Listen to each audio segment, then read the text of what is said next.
Okay, so you finally decided to play Football Manager. You started up a new save. You got to this screen. You know you need a new tactic, so you click on Tactics, and this is what you encounter. And now, if you're like me, you suddenly feel stuck. I mean, what are you supposed to do here? How are you supposed to know what type of tactic it is that you want to use? Where's the instruction manual? Now, I'll show you first what most people recommend you do. Most people, bloggers, people on message boards, YouTubers, and so on, will tell you to just use one of the default tactics. They'll tell you that you can feel your way through the game and intuitively learn what these things mean. And so you go kind of along with it, not knowing whether you're going to be happy with your choices in the end or not. This is one of the reasons why so many people just use the 4-2-3-1 Gegenpress in the end. They try the different default styles, they realize that that one works the best, and they just go for it, never asking why and never bothering to learn anything about it. Well, let's try to change all that. You see, I was once in your shoes. My first FM was Football Manager 2006. I bought my copy in a Chinese department store in fall 2006, not a bookstore like this, but it was kind of close. And yeah, it was a bootleg copy, but I didn't care. I had heard of Championship Manager and always wanted to try a game like that out, and well, I didn't know anything about tactics. After randomly trying things, I had some success with the diamond tactics, so I just went for it. I never really understood how anything worked. And in the end, I was more interested in watching the dots move around the screen than anything else. But you know, you don't have to be like me, and you don't have to be like that one YouTube video from a few years back, the one from the Fumble Zone with the Americans who made ridiculous tactics and lost. And we can learn together at least about the history of tactics and at least try to understand where all of this comes from. So consider this sort of an introductory lesson in Football Manager tactics for dummies, for the absolute beginner. Now, if you ask anybody about how to learn about tactics, they'll tell you to read Inverting the Pyramid by Jonathan Wilson. I've read it 3 times and have listened to it once as an audiobook, and I still honestly don't know what's going on half the time. Part of the problem is a general lack of illustrations, and it's a big problem with the audiobook, though Wilson does include a few like this one. But for me, the bigger problem is all the name dropping. Wilson was writing a history, not a practical book for strange people like me who just want to play football games on the computer. But of course, the history means nothing without context, so let's give it some context. Now, the first thing to note is that football in the earliest days was actually rugby. Well, I should correct that. The earliest football rules differed from school to school, and that included the rugby school. If you were to go back to, say, the 1820s or 1830s, you would see nothing but mass chaos. In fact, this is a drawing from 1871, and it refers to a scrimmage, which was a rugby word at the time. Well, as you know, I'm an American, surprise, surprise, and I know that scrimmage these days almost exclusively refers to American football. Well, it turns out that word is a grammatical derivation of the word scrum, which is also a rugby term. That word comes from scrummage, an old word for a noisy throng of people that was already an alteration of the old word skirmish. And it should come as no surprise that the earliest forms of football were chaotic. That's basically what the word meant. Anyway, there were no formations back in the early days. The reason why is obvious if you know what the old rules of rugby were like. You weren't allowed to run in front of the ball. That would be offside. Now, that rule and other rules eventually changed in the games that derived from rugby. In fact, as recently as 1863, the Football Association had rules that allowed for a fair catch, which required the player to make a mark with his heel.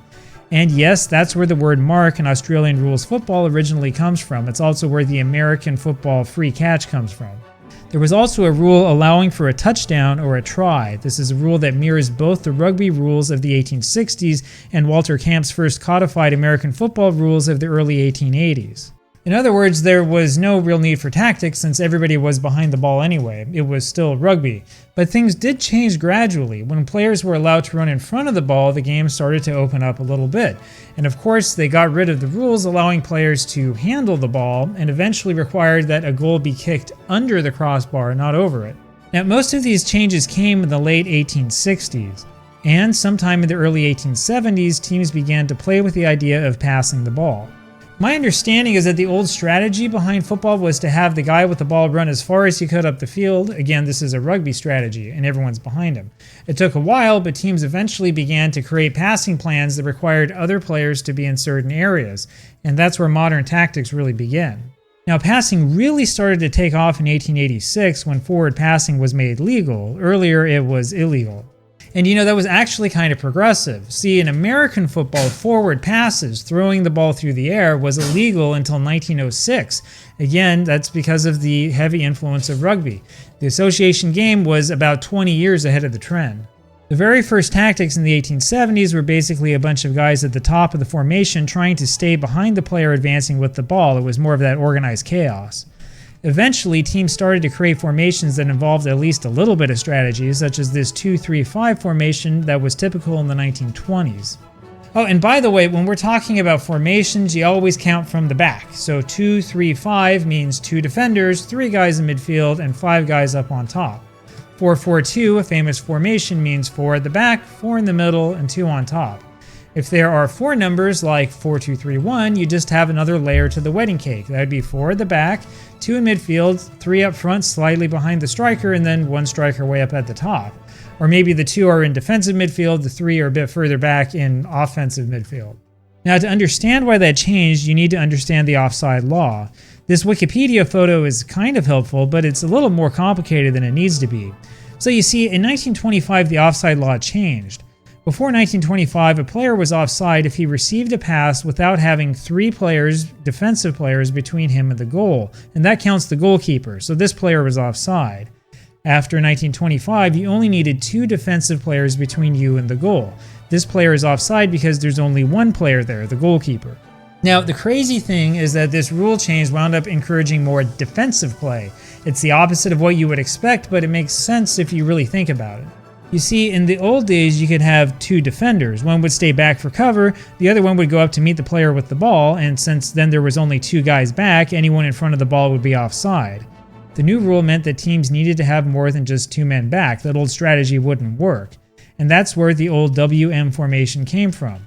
Teams stuck a 3rd guy in the back, used 4 men in midfield to extend the passing game, and had only 3 attackers. So the WM formation is obsolete today for the most part. Maybe not in Football Manager, but in the real world it is. But you can see here why the all-out attack strategy doesn't work, right? If you put too many guys forward on offense, there simply are not enough guys back to defend, and the rules no longer will help you like they once did.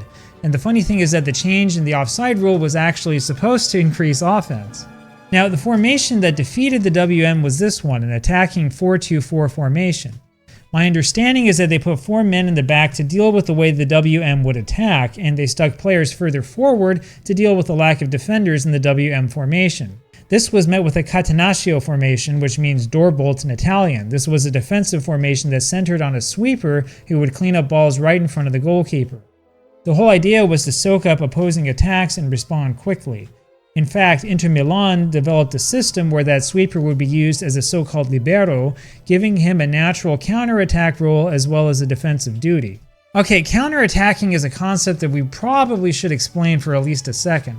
The idea behind the counter-attack is that the defense soaks up pressure and exploits gaps left in the back. You want to get quick attacking players to push the ball forward as quickly as possible once you get possession. Of course, it means that you're likely going to spend a lot of your time not touching the ball. This is in contrast to the possession-style game where the team with the ball plays really conservatively and holds on to possession. So if you watch Spain in like 2010 or so, you would likely see a game where Spain would hold on to the ball and cause the other team to wear itself out trying to get the ball. Spain would score 1 goal, usually late, and would win the game. And then you've got the direct game where you get the ball, lump it up the field, try to get it into the penalty box, and hope that somebody scores. That's what Football Manager is telling you when it tells you that you need to be more direct. And yeah, the terminology is confusing, even if you've been messing with this for a little while. Anyway, eventually the 4-4-2 came along to settle things down and remained the most common formation for decades. England's World Cup winning side in 1966 made this formation popular, and Manchester United's success for decades was built on the 4-4-2 foundation. Formations like the 3-5-2 are kind of variations on that theme. The guys on the left and right wings in the back are called wing backs in this approach, and it's actually attacking by nature even though the diagram might look defensive. This book calls this formation the 4-4-1-1, though it's really a 4-4-2 diamond formation. This is what I used in FM06. Anyway, it's a modification of that 4-4-2 with a bit more focus on the midfield. And then you've got the 4-3-3, which works best with the Gegenpress. Gegenpress is German for counterpress, so gegen is a preposition that means counter or against. The idea is that you get players who are really athletic, who will go straight up at the opposing player once he has the ball, get in his face, get it off of him, and then start an attack right away. Of course, in real life, you can't do that for 90 minutes straight unless you've got superhuman stamina. In Football Manager, however, you might be able to get away with it. Now, there's a lot more to talk about, Total Football, for example, or good old experimental formations like this Christmas tree that France used against Brazil in 1998. And we'll talk more about this later on. I just wanted to give you guys a really brief overview of tactics and at least try to help you understand why teams don't just have 9 guys attack and 2 guys defend. Now, Football Manager is not perfect in how it models these tactics, but is actually better than people give it credit for, and I'll have more to come later.